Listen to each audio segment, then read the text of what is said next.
Imagine waking up each day feeling a little lost. Like there's no clear story guiding your life forward, no sense of why underneath the doings. Now picture a world where everyone's shouting extremes, where beliefs are so hardened that there's no sense of nuance, it's gone. Everyone's offended by everything. No one's grounded in a sense of reality or objectivity. And finally, I want you to imagine truth itself becoming something we don't reason toward, but we weaponize, something we curate, we distort, we toss away when it hurts too much. These aren't isolated cultural trends, as you can probably imagine. You can feel them in your gut. They're signs of a deeper unraveling, a society losing its psychological and spiritual anchor. Well, today we're diving into 3 stories that show how meaninglessness, emotional fragility, and the collapse of discernment are feeding each other, and what it might take to start stitching ourselves back together. Well, hey, this is Ed with the Voyages Cast Top 3, where we're unpacking the biggest stories shaping the future of mental health, culture, and spiritual resilience. Well, at least they're the stories I think are big. The first one I want to get into, it's called the not-so-silent epidemic, where meaninglessness is a global mental health crisis. So over the past few years, global leaders have started using stronger language when it comes to mental health. It's no longer just about managing symptoms or expanding access to medication. The World Health Organization and the Global Mental Health Action Network are both pushing for a broader shift, one that recognizes mental health not just as a clinical issue, but as a human one, an existential one, a social and environmental one. Now, take the WHO's Mental Health Action Plan, which runs through 2023.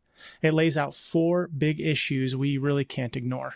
First, mental health funding is drastically low. Less than 2% of global health budgets go to mental health, even though it accounts for over 13% of the, quote, disease burden worldwide.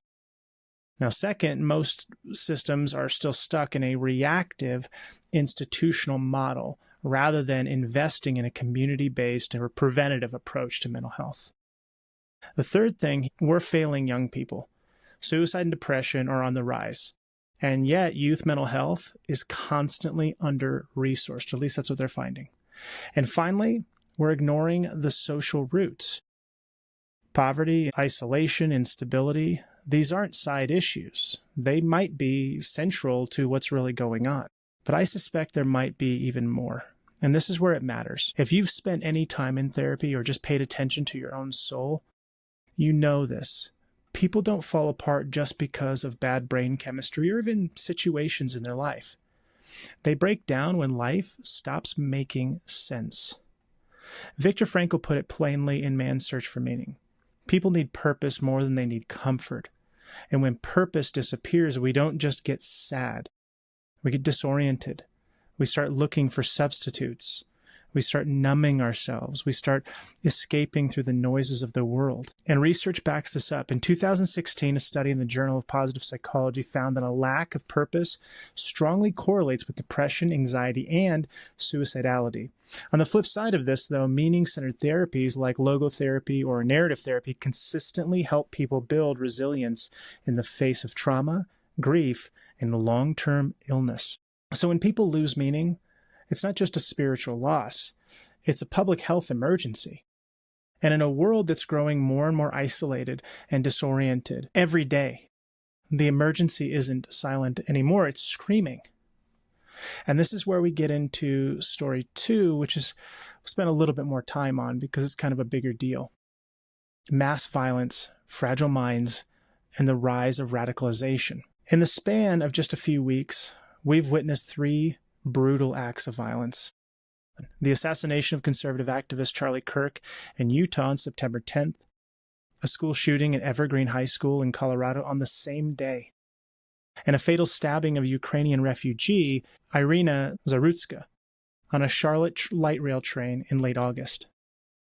Now, these are 3 different states, 3 different stories, but there is an underlying crisis that I think we can all connect with, and that's something that I'd like to talk to you guys about.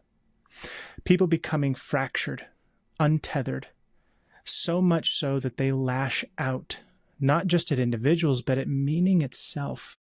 So let's walk through each of these stories. Kirk was speaking at Utah Valley University when he was shot and killed by a 22-year-old Tyler Robinson. Robinson turned himself in days later with a little help. Prosecutors are calling it a political assassination, which it is. But what's eerie is what came before. A Discord server where Robinson had been posting violent rhetoric and memes, confessing his plans in real time. His bullets were engraved with all kinds of nonsense that I do not want to get into. And after the attack, he bragged about having written a manifesto. At Evergreen High School, the same day, 16-year-old Desmond Holly opened fire at his high school. 2 classmates were injured. He died by suicide on the scene. And authorities say he'd been radicalized online. His social accounts were full of anti-Semitic posts, white supremacist symbols, Columbine references, and he wore a shirt that said, quote, "Wrath," imitating one of the Columbine shooters. Hours before the attack, he even posted a photo of his revolver. Irina Zarutska's stabbing just weeks earlier, the 23-year-old Zarutska, who had fled the war in Ukraine for safety in the United States, was stabbed to death on a light rail train in Charlotte. Her attacker, DeCarlos Brown Jr., had a long history of untreated mental illness and prior convictions. There was no clear ideological motive here, which is, I think, fairly obvious, but just a raw, disconnected act of violence. These stories are terrifying, but they're not really random. They're what happens when the human mind loses its ability to see others as human. When emotional pain goes untreated, and an online echo chamber feeds resentment like it's oxygen. Now, let's be clear. Not all radicalized people are mentally ill, and not all mentally ill people are violent and radicalized. But there are dangerous overlaps when untreated mental health, social isolation, and ideological extremism starts to kind of braid together. A 2024 review in Frontiers in Psychiatry found that while mental illness alone isn't a main driver of radicalization, it can heighten vulnerability in those who are already emotionally adrift. But what are the common threads? There's a few I want to discuss. One is an identity void. There's a deep hunger to belong, to feel seen. For some, that gets hijacked by online tribes that offer purpose. Another one is an online echo chamber. Places like Discord, Reddit, TikTok, these algorithms seem to reward outrage. I'm not sure how that works. Emotional fragility is another one. Not psychosis, but the inability to metabolize pain, fear, or contradiction, so the person doesn't just disagree with others, they dehumanize them. Extremist ideology is what some researchers call complex contagion. It's kind of like this. The more your network reinforces a message like you're right to hate them or your pain is someone else's fault, the more likely you are to act on something. None of these people were born monsters, but they were certainly shaped by a system, a family, a whatever that failed to provide meaning, connection, and care. And that could simply be an online system. That could be a community of people who prey on weak-minded others. Kirk's killer spiraled in a rage-fueled echo chamber. Holly mimicked school shooters to claim identity through infamy.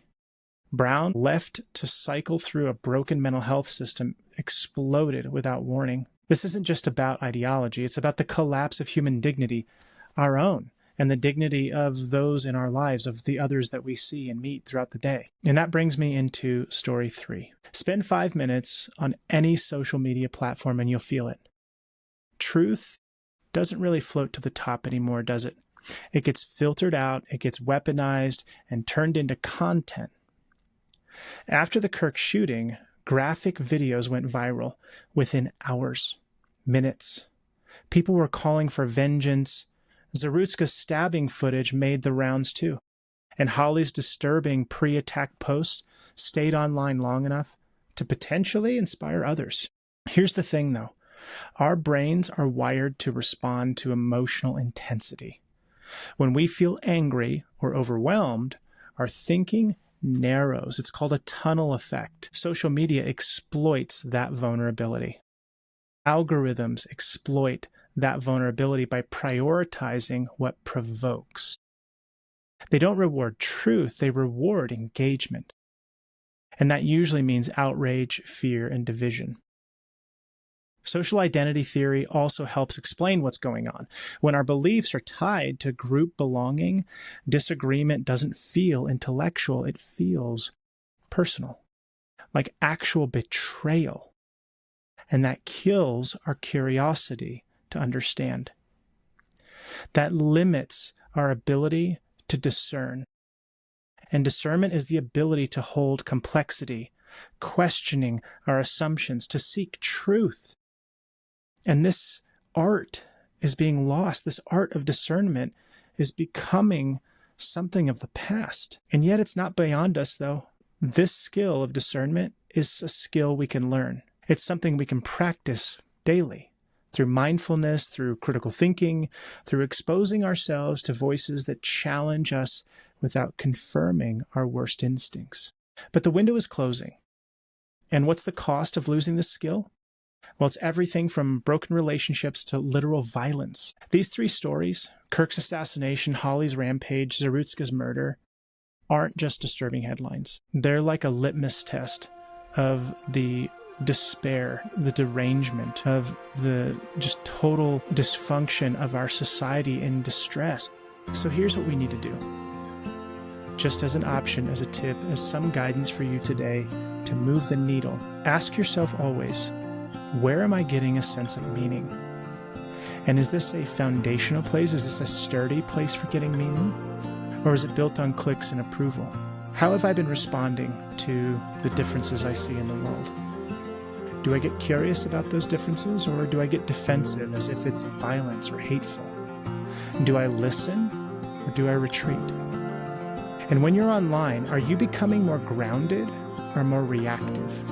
Asking these questions of yourself daily, weekly, whatever, will start transforming you. Because the truth is, meaning-making, emotional resilience, and discernment are not genetic, they're cultivated. They're choices. And they're choices we need to start making intentionally. That's all I have for you today. And if this hit you hard or just stirred something in you, share it with somebody. Talk about it. Call a friend. Let it become a doorway to something more, something deeper. And if you think we've earned it, hit that subscribe button and drop us a 5-star review, because as much as I hate to say it, the algorithms, as we've talked about today, they need a little encouragement to share this kind of message. Maybe this is a better message than the one getting spread on the internet. Maybe this is the kind of message people need to know about. And if you think so, please share it.